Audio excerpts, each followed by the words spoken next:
کہ پاکستان کے معاملات کا حل یہ ہے کہ میاں نواز شریف دل سے کہیں کہ ووٹ کو عزت دو اور ووٹ کو مانے جس کو بھی ووٹ ملا ہے، یہی ووٹ کو عزت دو ہے۔ لازمی نہیں کہ جنرل باجوہ ووٹ کو عزت کریں، آپ بھی ووٹ کی عزت کریں، اور عمران خان اور ان کی جماعت بھی ون سٹیپ بیک جائے، اور جو صلح کار ہیں جن کو میں کہہ رہا ہوں وہ 10 ہاتھ آگے بڑھیں اور ایک ایسی حکومت بنائیں جس میں خصوصاً چاروں صوبوں کی نمائندگی ہو۔ اور اس کی صورتحال اب یہی بنتی ہے کہ پاکستان تحریک انصاف اور پاکستان پیپلز پارٹی مل کر حکومت بنائیں۔ یہ پنجاب کے لیے بھی سود مند ہے، سندھ کے لیے بھی، کے پی کے، بلوچستان اور گلگت بلتستان کے لیے بھی۔ پاکستان میں جو تناؤ بڑھ رہا ہے سیاست میں، یہ تناؤ پاکستان کے معاشی بحران کو انہینس کرے گا، پاکستان کے اندر جو خلیج بڑھ رہی ہے اسٹیبلشمنٹ کی، عوام کی، اس نفرت کو کم کرے گا۔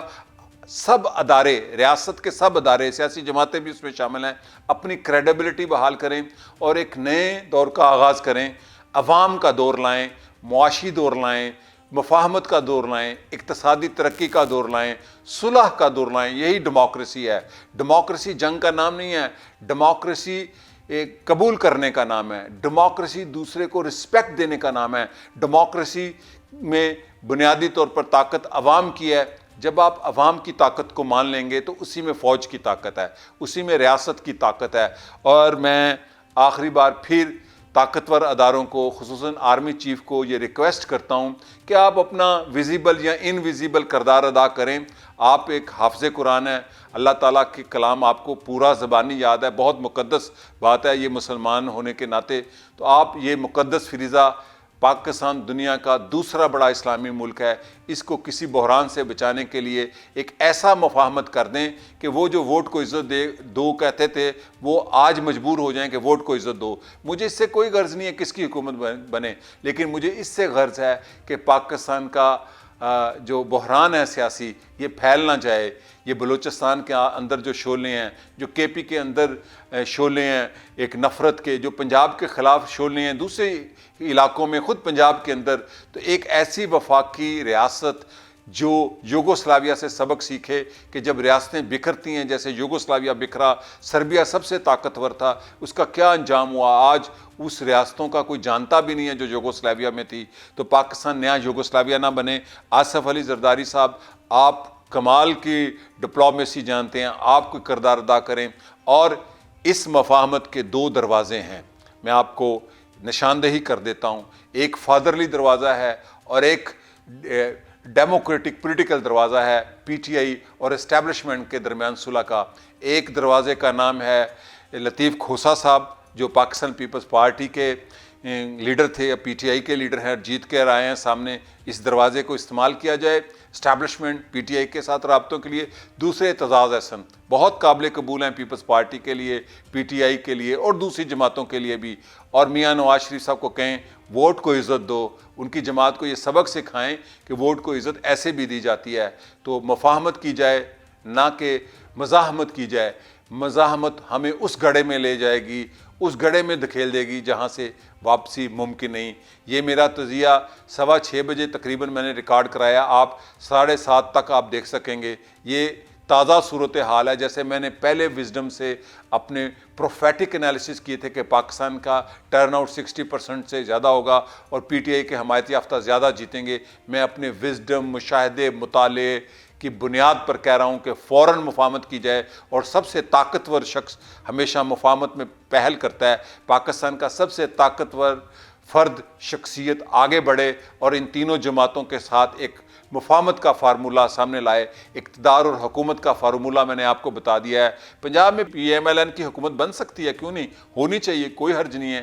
پاکستان کے برابر حکومت ہے۔ میں نے مفاہمت کا فارمولہ بتا دیا، ذمہ داری بتا دی۔ سب سے طاقتور فرد پر لازم ہے کہ پاکستان کے مفاد کے لیے اس ریکنسیلیشن کا آغاز کرے، اور وہ جو مقدس کلام ہمارے آرمی چیف کو یاد ہے، اس کے اندر تو مفاہمت بہت بڑی بات ہے۔ جو صلح حدیبیہ تھا وہ انسانی تاریخ کی ایک بہت بڑی مفاہمت ہے۔ تو آج بھی پاکستان پر ایسا وقت آ گیا ہے کہ مزاحمت سے پہلے مفاہمت کی جائے، اور پاکستان کے مسائل کا حل یہی ہے جو میں نے آپ کو بتایا۔ آپ لاکھ مزاحمت کر لیں، جنگ کر لیں، پس منظر میں رہ کے ووٹ بدل لیں، رزلٹ بدل لیں، خدا نہ خواستہ میرا ویژن وزڈم کہتا ہے بہت خوفناک تباہی ہوگی، یہی ہے میرا تجزیہ، یہی میری خواہش ہے کہ پاکستان ترقی کرے، خوشحالی میں جائے، لوگوں کے اندر آپس میں، اداروں، عوام کے اندر جو ایک اعتماد کا بحران ہے وہ بھی ختم ہو۔ اسی کے ساتھ اجازت چاہتا ہوں، شکریہ اور خدا حافظ۔